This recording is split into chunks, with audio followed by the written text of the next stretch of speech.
Kapidongski TV. Kapedongski, shout out.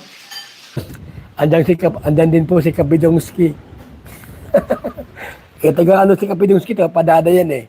Nabudulusor, Kapidongski. Grabe, Erica, ganito pala mag-grocery, mapasana all ka na lang sa daming pinamili ni Erica at Ate May. Maligayang pagbabalik muli mga idol sa aking munting channel, ang Bisayang taga Davao Kapidongski TV.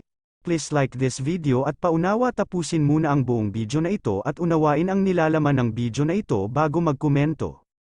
Shout out pala sa lahat ng nagdasal sa agarang paggaling ng aking anak. Daghang salamat sa inyong tanan mga idol. Pasensya na ngayon ulit tayo nakapag-update dahil nga sa anak ko na nagkakasakit, at ito na nga, grabe baby girl Erica, ganito pala mag-grocery, ang daming pinamili sa nakamis sa ating baby girl Erica. Ito na mga idol, may kunting pasilip tayo sa kaganapan ng buhay ngayon ni Erica, at ayon nga sa lahat ng supporters ni Erica.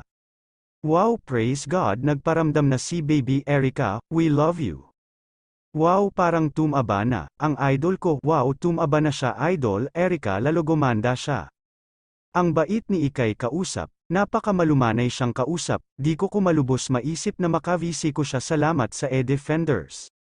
Wow, blooming ang baby girl namin, ayos yan, pag nakikita ka naming masaya na rin kami, good luck, God bless beautiful woman, tuloy mo lang yan, deadma lang sa mga basher dyan, wag papa-apekto, love you Erica, forever.